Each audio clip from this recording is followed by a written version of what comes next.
क्या आपने कभी किसी स्थिति को जबरदस्ती थोपने की कोशिश की है, केवल इसलिए कि यह आप पर उल्टा पड़ जाए? यह एक सामान्य अनुभव है। हम अक्सर परिणामों को नियंत्रित करने का प्रयास करते हैं, चाहे वह पदोन्नति के लिए दबाव डाल रहा हो या रिश्ते को आकार देने की कोशिश कर रहा हो। लेकिन चीजों को मजबूर करने से तनाव, निराशा और अनपेक्षित परिणाम हो सकते हैं। एक माली को एक कली को तेजी से खिलने के लिए घुमाते हुए चित्रित करें। ये बस इस तरह से काम नहीं करता है। जीवन की अपनी लय है। क्या होगा अगर एक अलग तरीका था जो चीजों को स्वाभाविक रूप से प्रकट करने की अनुमति देता है? आइए वो वे देखें जो एक प्राचीन चीनी दर्शन है जो न करने की कला सिखाता है। ताओवाद में गहराई से निहित यह अवधारणा हमें जीवन की धाराओं के खिलाफ लड़ने के बजाय उनके साथ बहने के लिए प्रोत्साहित करती है। ये जीवन की लय के साथ सहजता से आगे बढ़ने के बारे में है, न कि चीजों को होने के लिए मजबूर करने के बारे में।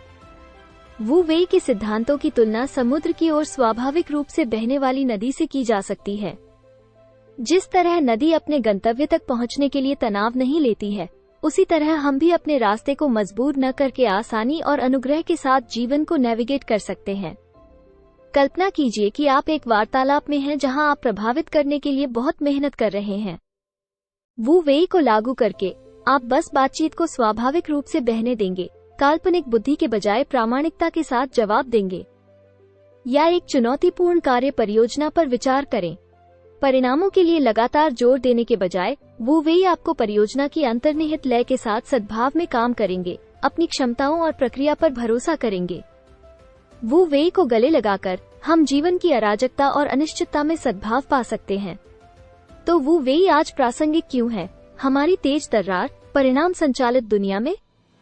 एक ऐसी दुनिया में जहां हम लगातार घड़ी के खिलाफ दौड़ रहे हैं, असंख्य कार्यों को संभाल रहे हैं और खुद को थकावट की कगार पर धकेल रहे हैं, वू वेई के सिद्धांत शांति के नखलिस्तान के रूप में काम कर सकते हैं। ये समझने के बारे में है कि हर चीज को हमारे हस्तक्षेप की आवश्यकता नहीं है। हर छोटे विवरण को नियंत्रित करने की कोशिश करने के तनाव को कम करने की कल्पना करें। ज्वार के खिलाफ तैरने के बजाय जीवन के प्रवाह के प्रति आत्मसमर्पण करना शांति और संतोष की भावना ला सकता है। यह निष्क्रियता के बारे में नहीं है, बल्कि सहज कार्रवाई के बारे में है। हमारी हाइपर कनेक्टेड दुनिया में जहां हम अक्सर जानकारी और निर्णयों से अभिभूत होते हैं, वो वेई हमें पीछे हटने, हमारे आंतरिक ज्ञान को सुनने और सही समय पर कार्य करने के लिए प्रोत्साहित करता है। ये ताओवादी दर्शन खुशी में वृद्धि कर सकता है, क्योंकि हम अनावश्यक प्रयास को छोड़ देते हैं और जीवन के प्राकृतिक प्रकटीकरण को गले लगाते हैं। याद रखें, कभी कभी कार्रवाई का सबसे अच्छा तरीका बस चीजों को होने देना है। तो आज हमने क्या सीखा है? हमने जीवन में थोपने की अवधारणा में प्रवेश किया है कि यह तनाव और असंतोष कैसे पैदा कर सकता है।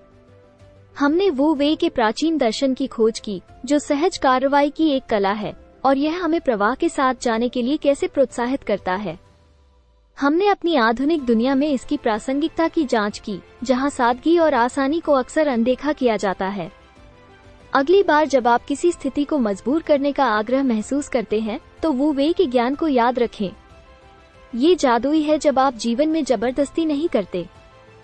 मुझे आशा है कि आपको यह वीडियो देखने में उतना ही मजा आया होगा जितना मुझे इसे बनाने में आया। हम अपने समुदाय की शक्ति में विश्वास करते हैं और हमें और अधिक लोगों तक पहुंचने के लिए आपकी मदद की आवश्यकता है। यदि यह वीडियो आपको प्रेरित करता है, तो इसे अपने दोस्तों, परिवार और सहकर्मियों के साथ साझा करें। चलो सकारात्मकता को दूर दूर तक फैलाएं। और जाने से पहले चैनल को सब्सक्राइब करना ना भूलें।